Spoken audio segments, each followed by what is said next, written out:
Peace. Welcome. Lavender Lane here.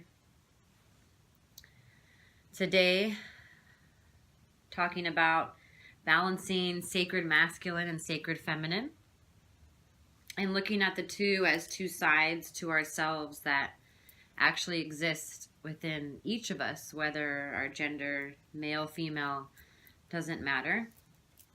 By the way, this is Shasta. She helps me out in my healing work. So divine masculine, divine feminine. We want to look at this on a regular basis, looking at our balance, because we have this pendulum effect of going from one extreme to the other. And it takes awareness, and it takes a process of regularly checking in to see where we are on that spectrum and bringing in whatever it is we need to come closer to the center, closer to balance. So one thing that I really like to do in my personal practice is chanting, especially Sanskrit mantras, and bringing in these different ideas of masculine and feminine. So today for the masculine, I'm going to use Ganesha. He is our little elephant god, the son of Shiva and Parvati. So he's actually part of that holy trinity of divine masculine, divine feminine coming together and creation, life force. No, sit. Good girl. Okay. So our Ganesha chant is Om Gom Gana Pataye Namaha, and that's calling in the energy of our Ganesha, who is the remover of obstacles. But he's a bit of a trickster because he's actually the one who places the obstacles, and then he'll help you remove them once you have recognized it on your own and are ready to release whatever it is. And that's a good example of how the masculine and the feminine work together, and we need both. So in order to take that look inside, find what needs to be fixed, and then have the courage to fix it, we call upon the masculine to shed light, and then we call upon the feminine to feel in, following our intuition to what we need to come back into balance. For feminine, I'm bringing in Kali. And Kali, she don't play around. Check her out. She is the head chappa. She's got skulls and a necklace around her neck, and she's standing over a dead body and holding the head in her hand. Yeah. So it looks gruesome, right? But this is the divine feminine. This is the divine feminine. How? Come back to the idea of balance, life and death. We've got to have death to have life. And Kali is that feminine negative force. Negative not meaning in the way we're conditioned to think of good and bad, and negative is bad. No, let's let go of that idea of duality. Come back to the oneness, the unity of spirit, where masculine is one side, feminine is the other side of the coin. Positive is one side of the battery, negative is the other side, and we need both working together to bring about the power and the full potential of the energy that's coursing through us. So Kali brings in that darker side, which if we have the courage to go in, ask Ganesha to help us remove those obstacles, then Kali is that energy that comes forth and removes and brings everything into harmony through the process of removing, through the process of death, through the process of breaking down that which no longer serves us and that which has become dense and blockages in our body. We make space and room for new life. So it's this beautiful picture of the phoenix rising from the ashes, right? Like the forest has that fire that comes through, and yes, it kills and the trees die and things die, but that creates that fertile ground. So in springtime, we get really good mushrooms, right? Okay.